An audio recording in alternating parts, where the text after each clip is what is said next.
Let's talk about sourcing. One of the main things is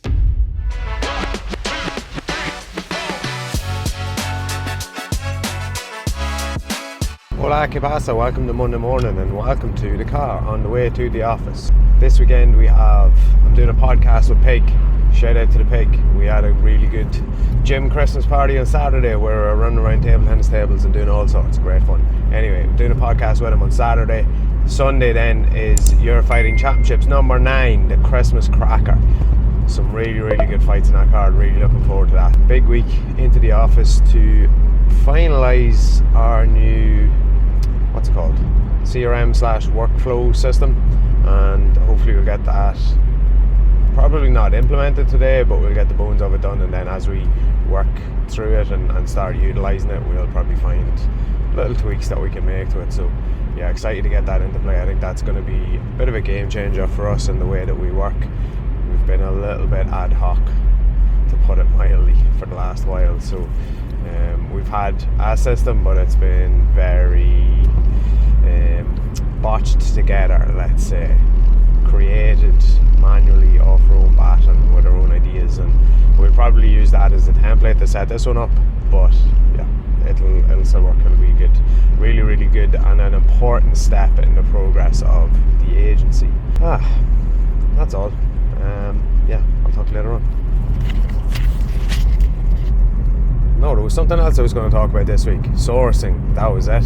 Yes, so I'm going to go through some sourcing tips. Sourcing is product sourcing, supplier sourcing is, I like to think, a strong point of mine. Through luck, I kind of have found a way of, not luck, it's not just luck, there was research to it and thought put behind it as to what questions to ask, how to kind of vet suppliers, how to find them in the first place, little tips and tricks. So I'll go through some of that this week. Go through some of the platforms that you can use to find suppliers. I'll probably do some message templates that you get your hands on. I'll decide before the end of that video how I'm going to get that to you. That's all. Stick around for those tips. See you tomorrow. See you later on, probably. Hola, pasa, welcome to Wednesday morning, and let's talk about sourcing. It's 2023. For years and years and years and years and years and years, people have been starting businesses, starting brands, sourcing products, selling products, wholesaling. We now have the advantage of Google, so it's never been easier. You have absolutely no excuse if you want to start a product-based business in 2023 and you say you can't find a supplier. That's on you. Google it. You'll find one. Then you have websites like Alibaba, DHgate, Global Sources, which are essentially databases for suppliers all over the world, to be honest. I'm sure there are others. They're pretty much the main ones that I use, the main ones that I know of.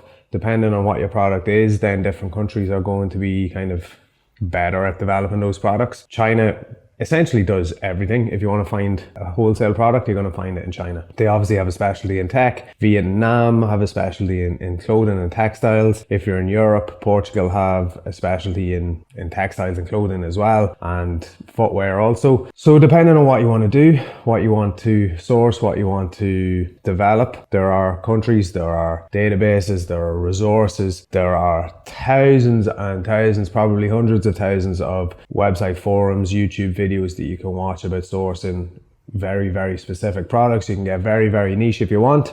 How I started, to give you a bit of my story of it, was when I started my fitness personal training business, Chris Brennan Fitness, I got t-shirts from a company in Dublin. I had designed my own logo, a bit of a graphic to put on them. Still have one t-shirt in the house. I'll see if I can find it and show you in the video. And yeah, I realized that was essentially why I kind of abandoned the personal training business, because I realized this product development, clothing development, brand development, clothing design, graphic design kind of element was way more enjoyable to me than actually training people. So that's how I ended up getting into sourcing. I went one step further then, using essentially Alibaba at the time to find a t-shirt supplier and a phone case supplier in China, developed the 13 Crew brand, started working through that, got into jiu-jitsu, started sourcing rash guards, different training apparel for jiu-jitsu, gis as well, and that's how I've ended up here. So if you really don't know what product it is, you want to get into a product-based business, but you don't know what that product is, you have websites like Jungle Scout. If you want to get into Amazon FBA, Jungle Scout is a really good analysis tool for what are trending products, what sells really well, and you can kind of use that as a tool to go further, maybe into developing your own brand from that as well. Another really, really useful resource for finding suppliers is importyeti.com. It is a database of the suppliers that US-based businesses use based off customs import data. Now, it's something that I've used a little bit, but I wouldn't say I'm overly familiar with it. I haven't used it all that much. I know how to kind of source what I need, but I'm not an expert in it. But I am giving you these tips based on my experience. And Import Yeti, from everyone that I've watched, listened to, learned from, Import Yeti is a really, really good resource and really, really simple to use, really intuitive as well. So the point is, it's 2023. Google it. You'll find the answer. You'll find a forum. You'll find a video. You'll find someone telling you how to do it. You'll find someone like me who maybe isn't an expert in it but has experience. But then you'll find experts as well. If you want to really get deep in sourcing, I'll recommend a guy called Ian Galzari. He's a Scottish guy and he's an expert in sourcing essentially. He's sourced for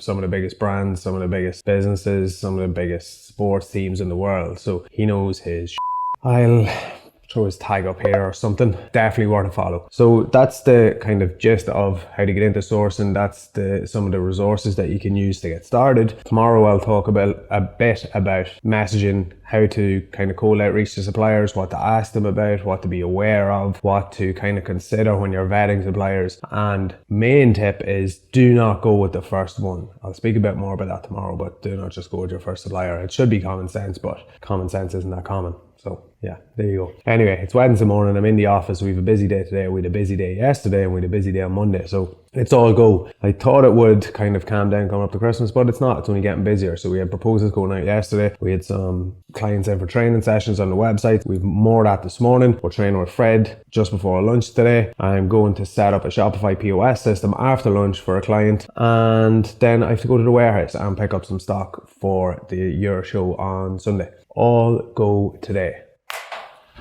Let's go.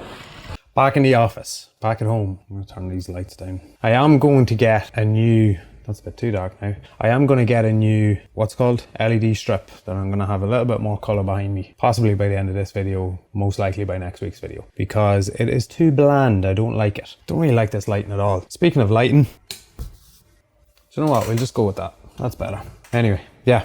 Where was I? Okay, sourcing, messaging. When you're contacting a supplier, what are the things that you need to ask? What are the things that you need to consider? What are the things that you need to be aware of? I think from my experience of speaking to multiple factories, multiple suppliers, multiple different types of products, one of the main things, obviously you need to get certain information. You need to get minimum order quantities, unit costs, sample costs, and all these type of things. Material specs, or if that's applicable, those types of things. One of the main things is just gauging the supplier's communication skills. What's that behind me? That's a bag of a competitor that I'm going to hide. No, I'm joking. Shout out to Kings. Good brand.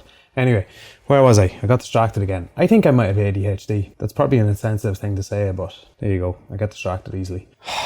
Where was I? Yes, speaking to suppliers. I think one of the main things is gauging their communication ability, because you're going to be dealing with, if it's on email, if it's video calls, whatever it is, you're going to be speaking to the supplier, hopefully, or one of them anyway, you're going to be speaking to them on a very regular basis. So you need to make sure that they're honest, they're upfront, I'm not going to be culturalist, is that a word? But their English has to be decent. Unless you speak Mandarin or Vietnamese or Turkish or Portuguese or whatever region that you're sourcing from, you need their English to be quite good so that they can understand what you're trying to get across. Then it comes down to actually, okay, how do you reach out? What are you going to say? What do I ask them? So the main things to consider on the first message are their, firstly, minimum order quantities and their unit cost to make sure if they're a viable supplier. Then you want to know the sample cost shipped to your country, your area, your region. If that sample cost is recoupable on your first bulk order, what else? Oh yeah, monthly capacity. So as you scale, you want to know that they're going to be able to keep up with demand. If they can do custom packaging, yeah, they're kind of the main key points, I suppose. And then, especially depending on the region, I deal a lot with Asian suppliers, particularly China. And I suppose when you're dealing with people on the other side of the world and there's time differences and things like that involved, you're generally working on email or on messages. And it's very difficult to kind of develop a rapport with someone. So you can forget that it's a person on the other end of the line, on the other end of the email. And little things like, I know in Chinese culture, it's become apparent to me and from people that I've spoken to who have been doing this for years and years longer than I have, that developing a kind of a personal engagement with the person that you're dealing with, seeing how was your weekend, how was your day, little tips like that will make it a little bit more personal, make you stand out a little bit more above other people who are reaching out to them, because they get as many messages as you do in your business. So it's, yeah, trying to build that personal connection. I would also recommend, and this is something that I only really in the last couple of months, as you remember from a couple of videos back, I've only really got into having video calls with the contact that I have with the factories. And it's something that I wish I had done a lot earlier. I don't really know why I didn't do it. I just, maybe it's that bias of, well, it's just going to be easier to deal on email because they're probably just doing a Google Translate, like if I was doing to them, if they were speaking to me in Mandarin. But look, that's, I don't know. I've a much more of a connection already with people who I've been dealing with for a couple of years over email just by having 15-20 minute FaceTime with them. So also getting them to show you around the factory, because one thing that I was suspicious of with a lot of suppliers that I've dealt with is that you're actually dealing with an agent, you're dealing with a middleman, you're not dealing with the supplier themselves. So getting them to jump on a FaceTime or on a WhatsApp video call, something like that, on WeChat, I don't know if they do video calls. Anyway, I've always used WhatsApp when I've done my video calls, but getting them to jump on at pretty late notice so that they haven't got a chance to, if they are a middleman, they haven't got a chance to organise getting into their factory and pretending that they're a direct employee of that factory. If you can get them to jump on a call quite quickly, get them to show you around the factory and get a bit of a feel for how they're set up, ask them questions about what the best method is for you to get your information to them, which is something that I'll talk about tomorrow, is tech packs and product specs. So yeah, there's some tips on messaging, contacting, cold outreach to suppliers. And tomorrow I'll get a little bit into the technical details of sourcing and tech packs and information and making sure that your product is what you're looking for and is going to be consistent then over multiple orders, over multiple years, because that is the ideal scenario. All right, today was a long day, by the way. Long day. Got into the warehouse this evening and got some stock for the IÚR Fighting show on Sunday, so all is good. All is good. Stick around for some technical sourcing tips tomorrow. See you then. Hola, pasa, welcome to Saturday morning and welcome to the car. My voice sounds a little raspy because I had a couple of drinks last night, but it's all good. I'm going to the office. Today is a podcast day. I'm doing a podcast with Darren, straight out Coach Pig.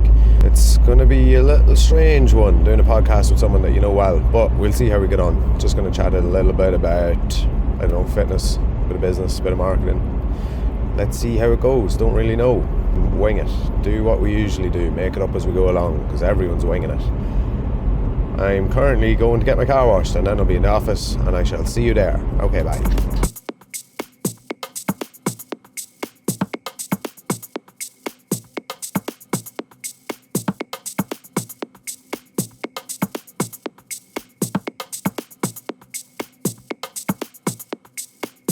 Podcast done. You!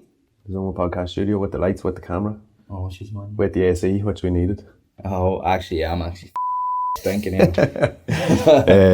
Yeah, some bit of shite talk there, but whenever it's released, you'll see. Useful shite talk, interesting Good shite talk. Yeah, there you go, yeah. the best. All right. See you later. Good luck. Hello there. I might just sit on the floor. This is all the stuff for IÚR tomorrow. That's the top of the table over there. Top of the table to you. That is the tabletop.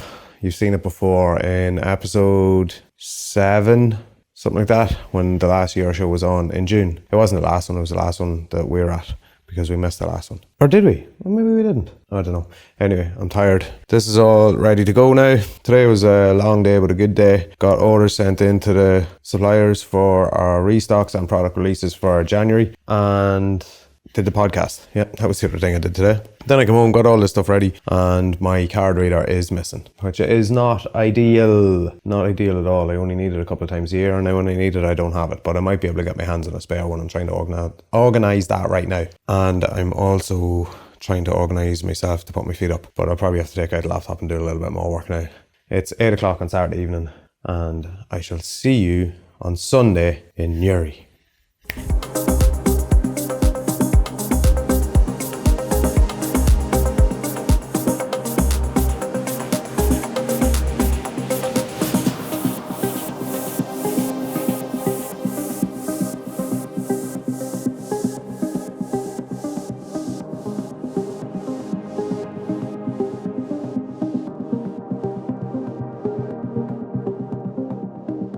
Caminar sin compañía, paloma sin alas, alas sin vuelo, mirada al vacío, día oscuro, pavona sin pistilo, gusano de la nada.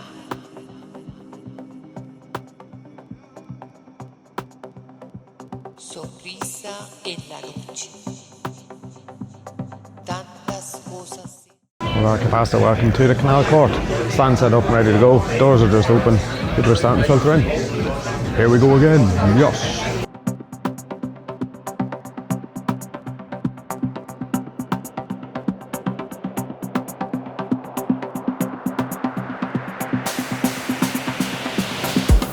That's it for another episode of IÚR Fighting Championships. Year number 9 this was, the Christmas cracker. And it was a Christmas cracker. Really good fight. Another really good event. Another one in the books. Thanks to everyone who came up to us at the stand, who bought off us and spoke to us. Another good one. Another successful one. And that's it for another week behind the brand builder. Next week I'll go back to my sourcing that I was speaking about this week, and we'll give you some more tips. Catch you later.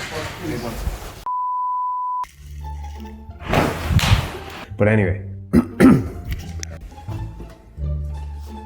Oh! Then from, oh my god, why can I not?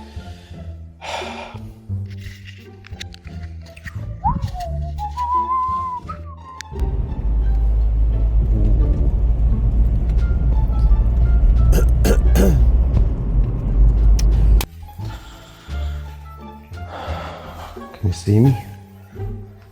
Oh.